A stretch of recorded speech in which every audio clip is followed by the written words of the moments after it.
dun, dun, dun, dun, dun. Icónica.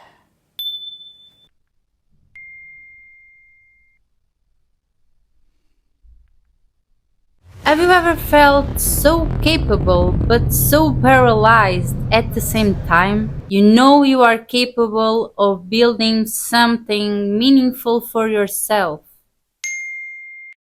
You walked different paths. You lived 100 lives. You reinvented yourself time after time. And somehow you still hesitate. I'm 27 and I don't feel lost. I feel like I'm very aware, too much for my good. I'm aware that time is not an illusion anymore. Aware that if I choose something, I'm giving up something else. Aware that that choice eliminates versions of me, and my potential can't be postponed anymore.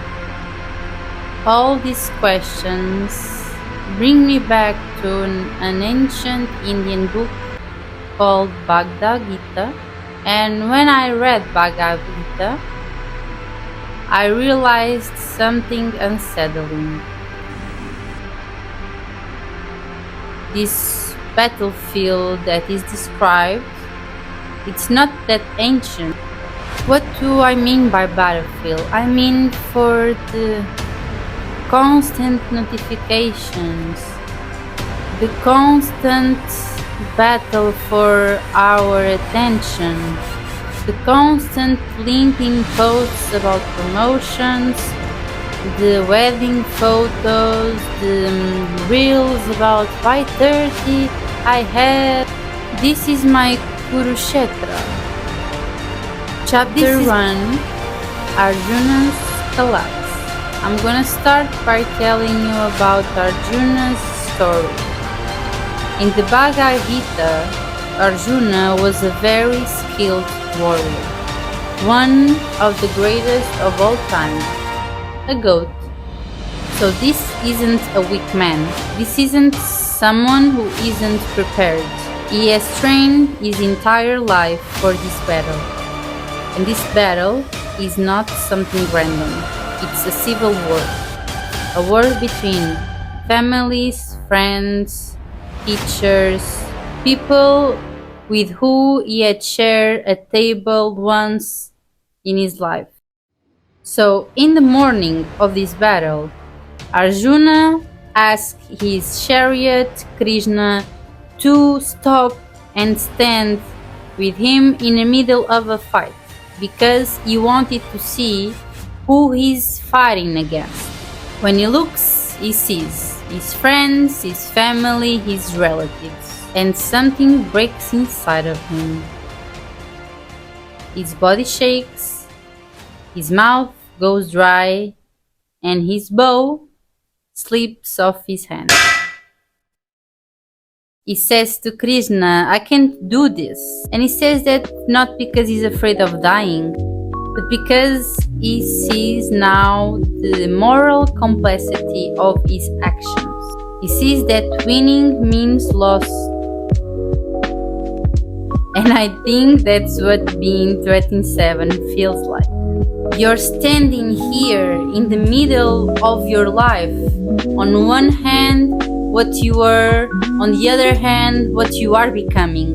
And once you choose, something dies. The old identity, the comfort, the illusion that you have infinite time. And metaphorically, here's when you drop your bow. Not because you can handle it, not because you are weak, not because you're not prepared, but because you can finally see it clearly. This reminds me of Neo in the Matrix when he takes the red pill. He realized that the world is not what he thought it was. So clarity is empowering at first, but first it's destabilizing. Chapter 2, Modern Armies. So, what are today's modern battlefields? Army number 1: expectations. The stable job, the respectable path, the version of adulthood that is accepted by society. Army number 2: comparison.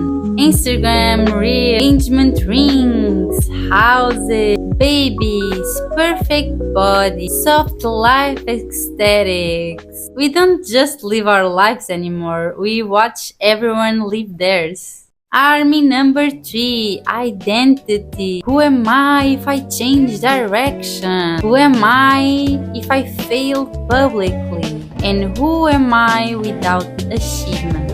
We are told to heal, to hustle, to glow up, to be feminine, to be powerful, to be soft, to be independent, all at once. It's like living in a constant performance. It's the series Succession, but it's internal. It's Barbie when she realized that the whole world was manufactured. And the worst of it, that no one talks about the freeze response.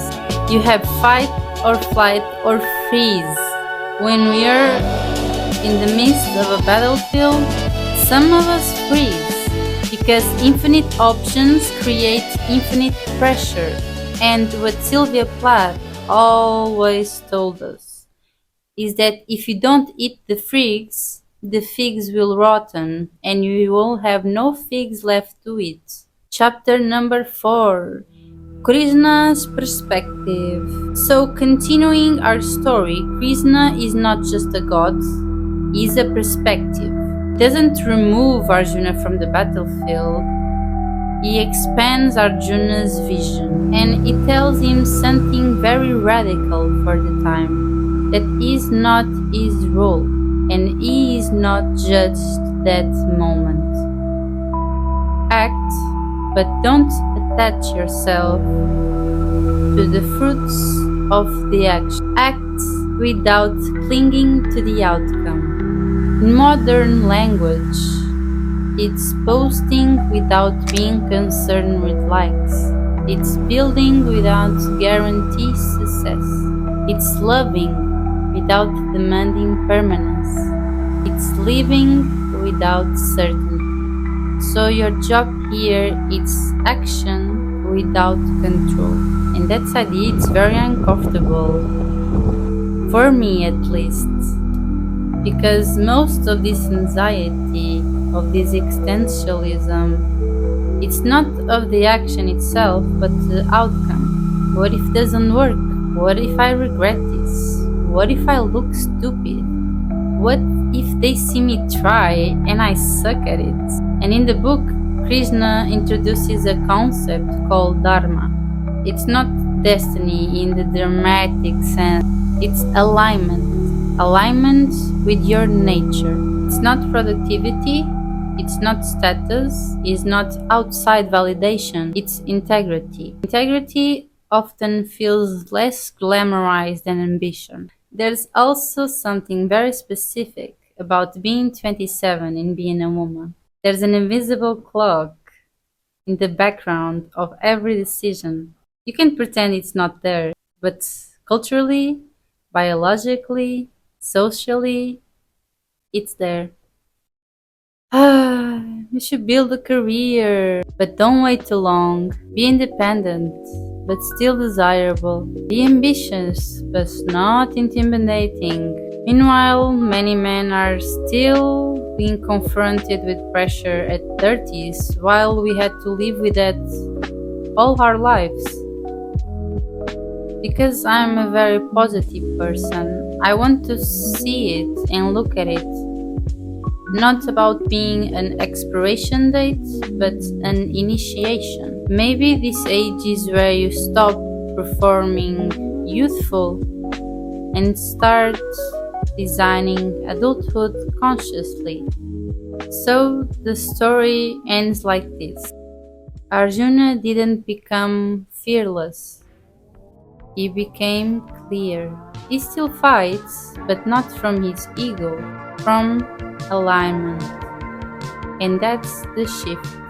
At 27, I really don't need certainty. I need direction, small actions, daily discipline, detachment from the execution. You have to train your body, straighten your mind, and create even when it's imperfect, even when it's uncomfortable. It's gonna be cliche, but it's kinda like training. You don't train because you're motivated, you just show up. And many of us want to escape this battlefield, but this is not something to escape, it's something to step up consciously. So let me ask you again. Did you ever feel capable, but at the same time paralyzed? Maybe this crisis isn't proof that you're behind, it's proof that you're aware of the weight of your choices. Bhagavad Gita isn't about war, it's about that moment. It's about the moment when you're standing in the middle, when you realize you can't live like you lived before because you're not the same person. The moment you decide who you are becoming. The battlefield isn't the world, it's the choice. And maybe being 27 isn't about having it all figured out. It's about picking up the bow even when your hands are shaking. Thank you so much for being here. I hope you enjoy it. I'm a newbie, so please subscribe, share, give a like, and comment. Thank you and God bless.